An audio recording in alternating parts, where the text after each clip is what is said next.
após esse sincretismo do processo de conhecimento com o processo de execução, pelo artigo 475, e todas as alíneas que ele traz, ficou um artigo lá que diz que um dos títulos executivos judiciais seria a sentença arbitral.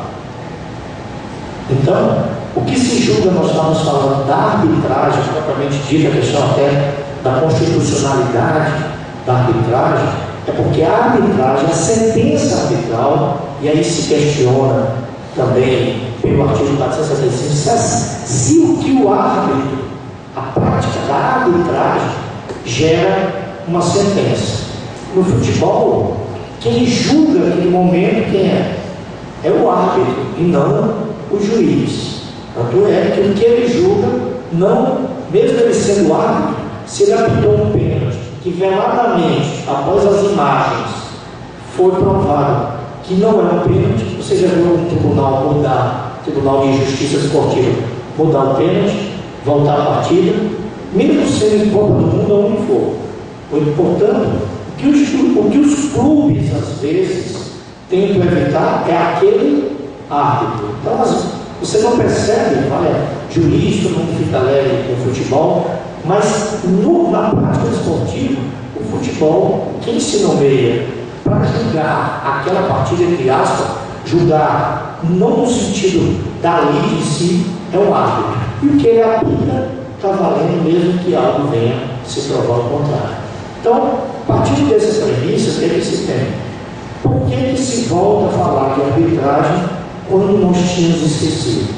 Nós tínhamos esquecido por quê? Porque aquela deputada de São Paulo, quando fez um projeto de lei, depois veio a lei, e colocou, digamos, as soluções chamadas extrajudiciais, que não levam ao campo judicial, e essas soluções, conforme a fala do professor Micael, só pode ir para as soluções extrajudiciais, só pode ir os direitos disponíveis e não os direitos indisponíveis, no caso. Então, se parte do princípio que a arbitragem ou qualquer outro meio de solução extrajudicial, como mediação, por exemplo, os direitos que estão ali são considerados os direitos disponíveis, que não requer uma cultura maior, que seja mais no sentido pericial de algum laudo que venha a dar.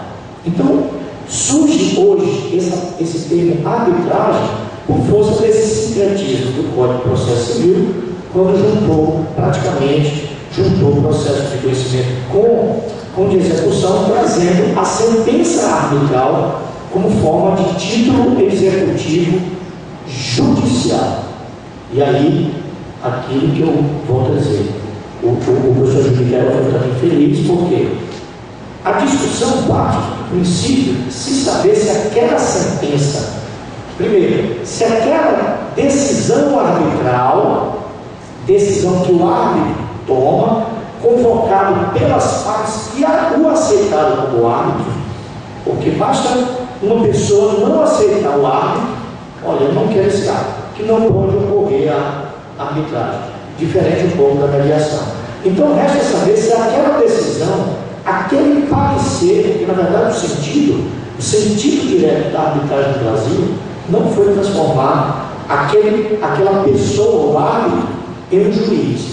O sentido que só podia praticar a arbitragem no Brasil, o árbitro, ser um perito. Dizendo, você tem um vazamento, e você concorda que aquele árbitro venha a dizer se eu ou não fui culpado pelo vazamento. Então se convoca quem para um árbitro? Engenheiro civil. Não tem pessoa melhor para dizer quem é culpado ou não do que o engenheiro civil. Mesmo porque se abrir um processo judicial, o que o juiz vai fazer? Vai fazer o quê? Uma perícia. E vai chamar quem? Um engenheiro civil. Então essa árbitro ele vai julgar como? O juiz. Com base no laudo de quem? No laudo do pericial, no laudo do perito, que ele, magistrado, nomeou e confiou. Na arbitragem, no Brasil, que divulga essa conotação, há uma contorcida, digamos assim, na arbitragem tenta colocar o árbitro, uma pessoa qualquer, entre aspas, escolhido por duas partes que o aceita como árbitro. Ora, mas depende da matéria que eu vou evocar com aquela pessoa, que as partes vão evocar. Eu não posso pegar e colocar como árbitro um jurista quando a matéria é de engenharia, seja ela qual for. Eu não posso chamar um engenheiro civil para falar sobre um problema de um carro com a concessionária. Eu não posso chamar um engenheiro civil, eu teria que chamar um engenheiro mecânico. Então, o âmago da lei da arbitragem é que um perito no assunto seja nomeado árbitro para aquela possível demanda entre as duas partes. E que você antecipe aquela ação, que o juiz vá no fundo chamar aquele expert para praticamente decidir o quê? Decidir uma causa. Como eu falei, a arbitragem pode ser feita dentro de um problema de vazamento, de um condomínio com outro condomínio, para saber de quem é o muro, de um veículo com uma concessionária, para saber se houve o dano ou não, desde que o árbitro seja escolhido pelas partes e ele seja expert naquele assunto. No Brasil, não. O Brasil abriu para todo lugar, quem quisesse abrir um tribunal arbitral. E veja, você tem que raciocinar que o árbitro que eu estou nomeando, ele tem uma previsão uma previsão jurisdicional, ou seja, em vez do juiz entrar com a demanda, que o juiz vai nomear um perito para decidir a minha demanda, antecipadamente eu convoco a parte e pergunto se ela quer nomear um perito para decidir aquela demanda. E aí vem, se aquele laudo, eu considero ainda como laudo, me perdoe, já venha quem considera outra tecnologia contrária, aquele laudo que o processo civil entende como sentença, pode ou não ser executado. Mas na verdade se trata de um laudo e não de uma sentença arbitral. No laudo, todos nós sabemos, ele vai ter que dizer que ele bateu, quem foi culpado ou não. Na verdade, judicialmente no laudo não tem isso, no laudo tem que dizer, fulano de tal, que deu consequência àquela causa. Então o que acontece? Pega essa questão da arbitragem, aí abre-se em toda esquina um tribunal arbitral, convocando cursos que é feito no final de semana. Na verdade, o curso não adianta muito não, porque, como eu disse, o árbitro ele tem que ser um expert no assunto. Aí o que acontece?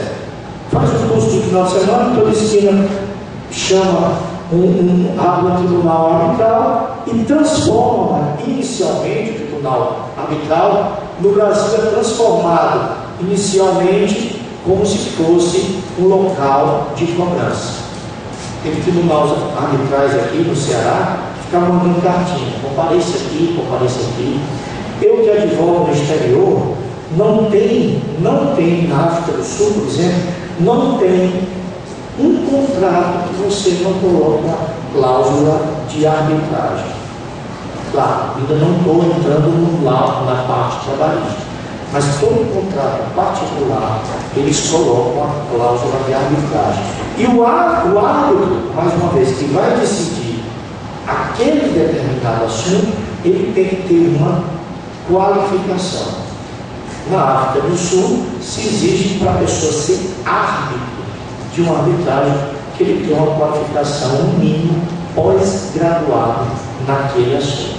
Ele se chama, você é especialista, você tem mestrado naquele assunto, especialista, quer dizer, naquele assunto, então ele vai dirimir a causa, porque a consequência de ser chamado na justiça para dirimir essa causa. Aí o que acontece? Aqui se abre o tribunal arbitral, faz cursinho no final de semana, esquecendo do papel do árbitro. Para você ser um árbitro dentro do tribunal, você tem que ter uma qualificação. E aí vem a questão agora trabalhista. A arbitragem veio no Brasil como mediação para tentar encurtar o caminho processual. Se o juiz vai chamar um perito para dirimir a causa, se o juiz vai chamar um perito para dirimir a causa, que não entre com a causa. É melhor nós irmos a um tribunal de arbitragem, é assim que deve funcionar, e chamar uma pessoa expert, renomada, uma pessoa que tenha no currículo dele qualificação suficiente para dizer quem deu causa, quem foi o culpado, digamos assim, daquela suposta causa que esteja sob o seu cunho de arbitragem. É muito assim, não impede também de um tribunal arbitral chamar um árbitro que não tenha feito curso. Eu já vi aí vários conflitos, vinha fazer um curso de arbitragem. Não impede, o tribunal pode chamar um cara expert, muito bom, reconhecido aqui no Estado do Ceará, para dirimir aquela causa desde que as duas partes aceitem. Então essa é a função da arbitragem, eu diria a função constitucional da arbitragem. E aí vem levando isso para a questão do aspecto trabalhista. Nós vimos que a arbitragem é o encurtamento de um procedimento judicial e versa sobre direitos disponíveis. Ora, e vem a questão dos dissídios trabalhistas, das causas trabalhistas.